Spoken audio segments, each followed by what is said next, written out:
Шикарный кораблик. Сегодня отправится уже на работу.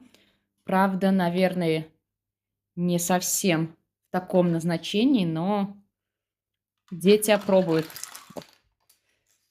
По наличию все было. Все легко собирается. Здесь такая, получается, подставка. Но играть мы будем с ними в таком виде. Собирать будем пиратов на корабль.